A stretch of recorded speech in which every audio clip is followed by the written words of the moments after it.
All three of these young people made a decision to get behind the wheel of a car drunk. They had heard it all before. They knew well what could happen. They just didn't think it would happen to them.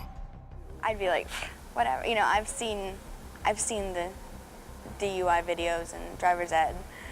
You know, I've heard the speakers come in. For the next few minutes, we're going to show you what it would be like if something this unthinkable actually happened to you. As you hear these stories unfold, imagine that every single day of your life, you are reminded of the one little mistake you thought you were too smart, too cool, or too in control of things to make. I was a kid. I had my whole life ahead of me. And this is where I'm at. This is my life now. Yes, I feel hopeless. You know, are you fearful? Yes, I'm fearful. You know, I think anybody in their right mind would be.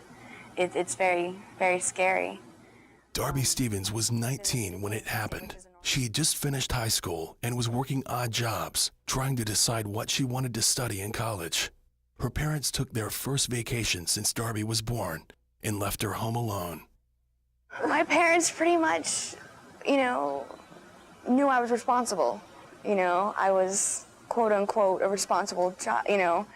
Darby had some of her friends staying overnight. All of them were going to a wedding the next day. They had a few six-packs, a few bottles of hard liquor. Darby says the norm for kids her age. Yeah, and then we ran out of ice, so I decided I could go do that.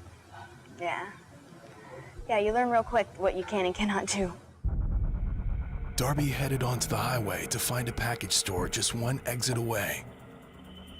In just that short distance, she drove so fast that she rear-ended a minivan carrying 6 people. As Darby rushed over to the van and tried to help the people she'd hit, I heard them say, "We've lost one." 2 people died in the accident. One of them was only 17.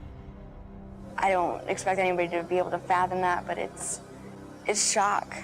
It's shock, it's loneliness, sadness, hurt, you know, I mean, just everything all at once. It's very painful.